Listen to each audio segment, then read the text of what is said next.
저는 대한민국 인천광역시에서 환경미화원으로 근무하고 있는 신웅선이라고 합니다. 올해 나이는 59이고요. 제가 2004년 대학병원에서 강직성 척추염과 레이노드 증후군이라는 희귀병 진단을 2가지를 받았습니다. 비록 제가 하는 모든 행동에 통증이 유발되지만 저는 다른 사람들이 매일 겪어야 하는 고통을 알고 있습니다. 비록 저는 환경미화원으로서 많은 소득을 벌지 못하고 제 직업에는 한계가 있지만 거의 10년간 제 월급의 20%를 기부하고 있습니다. 하지만 저는 다른 이에게 나눔을 줄 때 진정한 행복을 느낍니다. 이것은 제 이야기입니다.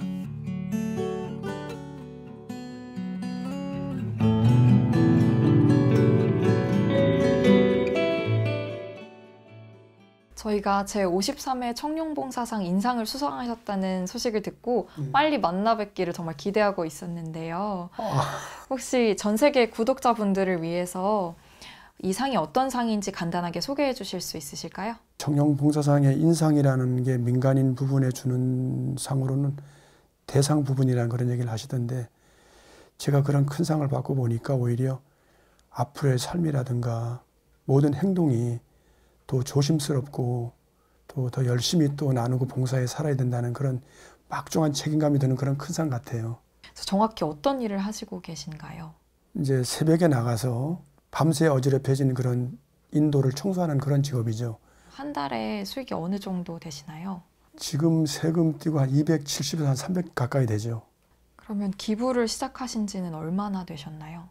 제 나름대로는 한 10년 이상 된 것 같아요. 제가 할 수 있는 체력이나 여건이 된다면은 많은 봉사를 하고 싶은 게 제 욕심이에요, 사실은. 혹시 어디로 기부하고 계신가요? 사회복지 공동모금회를 통해서 제가 이제 그걸 주로 많이 했죠. 사회복지 공동모금회라는 단체는 우리 대한민국을 대표하는 또 그런 단체이기 때문에 거기에 들어오는 모든 수입은 조심스럽게 잘 집행한다고 저는 믿어요. 그래서 대한민국 국민이 다 믿고 또 거기에 나누고 봉사하는 거겠죠. 그럼 혹시 가족분들이나 가까운 가족분들이나 아니면 자녀분들은 어떻게 생각하시나요? 이런 기부 활동에 대해서. 긍정적으로 걔들도 그렇게 같이 하고 있는 그런 실정이에요, 지금 현재. 그래서 부모의 삶이 자녀에게는 그게 하나의 보이지 않는 교육인 것 같아요. 그래서 내가 이렇게 해라 저렇게 해라 안 해도 거기에 좀 잘 따라주는 것 같고. 그러면 서울에서 이렇게 줄어든 급여를 가지고 생활하시는데 어려움은 없으신가요? 솔직히 말씀드려서 아는 사람들도 좀 싫은 소리 좀 하더라고요. 좀 그 돈 갖다가 한 1년 모아서 여행이라도 갔다 오지 그걸 갖다가 해외여행 또 한 번도 안 갔다 하면서 그렇게 하냐고 이런 사람도 있고 그래요.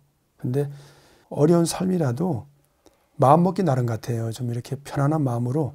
저희 집사람 보면 아시겠지만 편안하잖아요. 제가 만약에 나이 들어서 먹을 게 없으면 집사람 꽁무니 따라다니려고 그래요.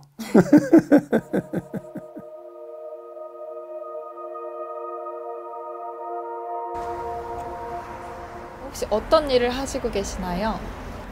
남동구 도시관리공단의 주차 업무를 맡고 있습니다. 그러면 한 달에 어느 정도 소득이 있으신가요? 200만 원 좀 넘죠. 그 소득을 특별히 쓰시는 곳이 있으신가요? 20%를 기부하고 있죠. 이 일을 시작하게 된 계기가 어떻게 되나요?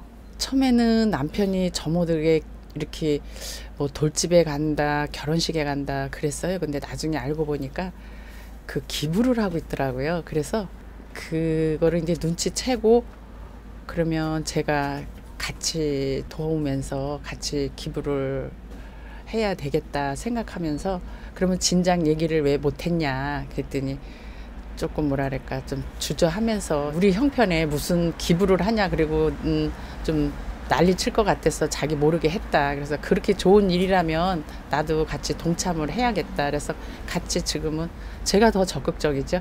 이 일을 처음에 원해서 시작하시게 되신 건가요? 아니죠. 남편이 희귀병을 앓고 있으면서 그 자살을 하려고 했었대요. 그래서 남을 위해서 한번 살아보겠다 하고 기부를 하게 됐다 그래서 그때 굉장히 놀랐었어요. 그래서 그때부터 남을 돕다 보니까 오히려 제가 더 많은 거를 얻고 오히려 지금 옛날보다 지금이 기부를 하고 나서 생활이고 뭐고 좀 행복하다고 할까? 좀 그래요. 윤택해진 건 없는데 그 마음이 편안하고 행복해요. 그럼 사모님께서 이렇게 희생해 주시고 계신 걸 남편분께서도 아시고 계시나요? 예, 되게 고마워하죠. 자기는 나를 만나서 행복하고 참 최고의 대접을 받고 오히려 산다고 그러면서 마누라 자랑은 뭐 팔불출이라고 한다고 하면서도 되게 어디 가면 자랑을 많이 해요. 그래서 어떤 때는 좀 쑥스러울 때가 많아요.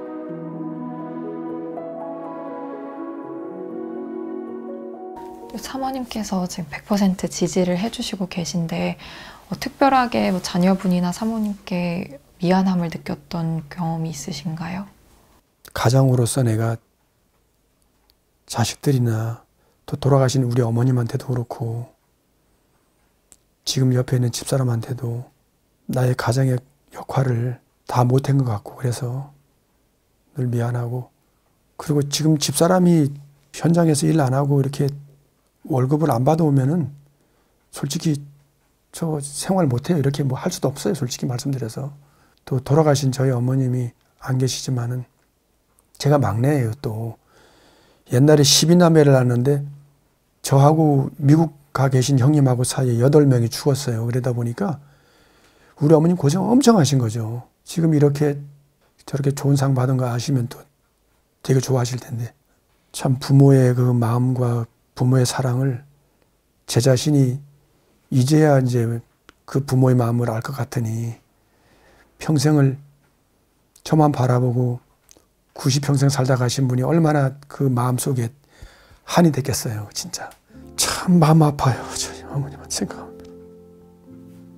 그래도 내가 아픈 와중에 그런 마음으로 내가 덤으로 사는 인생이라는 마음으로 이렇게 살아왔기 때문에 그래도 지금의 신웅선이가 그래도 있지 않나.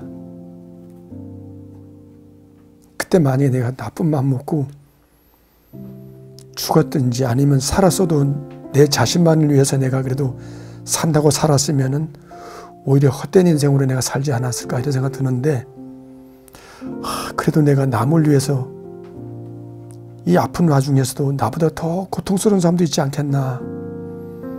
그래도 그 생각이 들어서 내가 이렇게 살아왔던 생각하면은 그때 그 생각 어떻게 이 머리 돌머리에서 그런 게 떠올랐는지.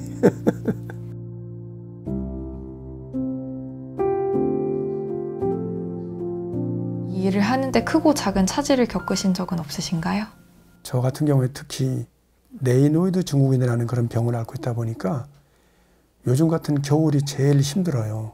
손이 시렵고 발이 시렵고 그래서 다들 손발은 시렵겠지만 저는 그 희귀병을 앓다 보니까 특히 그런 고통이 더 심한 거죠. 다른 사람보다가.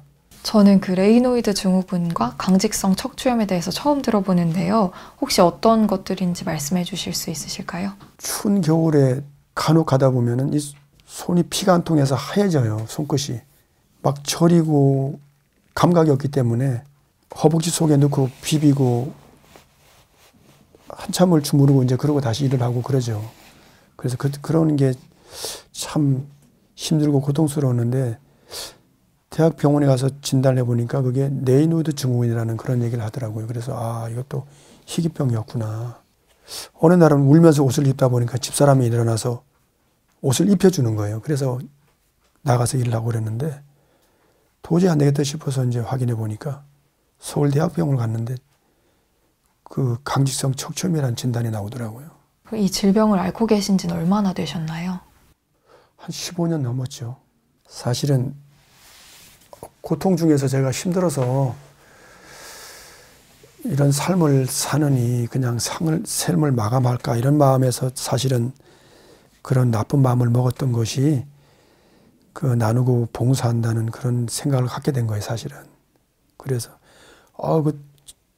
지금은 뭐 8주에 한 번씩 대학병원 가서 그 미국에서 오는 뭐 레미케이터라는 그런 약을 쪽에 주사를 맞아요. 근데 그걸 맞는데 그게 지금은 그 산정특례로 제가 중증 환자로 등록이 돼 있어가지고 본인 부담 10%만 내면 제가 맞거든요. 근데 그 산정특례 받기 전에는 이 상당히 비싸다는 얘기를 해요. 한 200만 원 가까이 한다고. 그래서 그 약을 제가 맞을 수가 없죠. 너무 비싸서. 그래서 마약성 진통제를 먹으면서 이제 일을 계속 한 거예요. 그러다가 7, 8년 된 것 같은데 그 산정특례로 이제 되면서 이게 보험이 돼가지고 지금 그 약을 레미케이터라는 약을 맞다 보니까 지금 뭐 거의 정상적인 사람처럼 이제 비슷하게 생활을 하는 거죠. 그렇지만 이제 구부리고 이제 좀 이렇게 있으면은 허리 필라면 통증이 심해요. 지금 앓고 계시는 질병이 치료가 가능한가요? 두 가지 다 치료는 완치는 안 된다 그래요. 그래서 특별하게 뭐 눈에 두드러지게 완화되지는 않지만은 억제하고 늦추는 그런 역할로 이제 치료를 하고 있는 것 같아요. 이거 좀 극단적인 질문인데 만약 삶이 내일까지라면 지금까지 내려오신 결정들이나 뭐 기부들에 대해 만족하시나요? 만약에 삶이 내일 제가 살고 끝나는 삶이라 그러면은 이렇게 살아온 삶이 더 후회 없이 잘 살았다고 나는 기쁘죠, 오히려. 예, 정말 감사한 마음이에요. 본인에게 이제 다른 이들을 돕는 게 이토록 중요한 이유가 무엇인가요? 봉사라는 게 제 삶의 하나의 비타민제라고나 할까요? 또 제에게 큰 보약이나 다름없지, 어떻게 보면은. 이거를 함으로써 오히려 제가 지금까지도 삶의 원동력에 대해서 힘이 되고 이렇게 더 살아오지 않았나 싶어요. 만약 누군가가 다른 이들을 돕고 계시는 이 여정에 함께 하고 싶다고 하신다면 어떤 일부터 시작하실 수 있을까요? 내 형편에 맞게 조금이라도 남을 위해서, 타인을 위해서 나누고 봉사하고 산다는 마음만 가지면은 그것부터가 이미 나한테는 마음의 풍요가 오는 게 사실이에요. 그래서 크게 생각하지 않고 거창하게 생각하지 말고 나는 내가 아프고 제2의 덤으로 사는 인생이라 생각하니까 이렇게 해서 이렇게 하고 있지만은 한 달에 10,000원, 20,000원이나 30,000원이라도 내 급여의 1%라도 300이 1%면 30,000원이니까 그 정도는 마음만 가지면 누구나 할 수 있는 것 같아요. 그래서 그런 마음으로 정말 내가 또 다른 사람을 위해서 봉사하고 산다고 마음만 가지면은 그게 큰, 어떻게 보면은 부담 갈 수도 있지만은 그 금액보다도 내가 받아온 그 행복감이나 쾌락은 그 30,000원 가지고 그런 기분 못 살걸요. 나눔이라는 거는 너무 크게 생각하면 안 되고요. 삶 속에 작은 것 하나라도 조금 이렇게 나누고 실천하고 살면은 우리 사회가 좀 더 밝고 또 살만하는 그런 세상이 되지 않을까 그런 생각이 듭니다.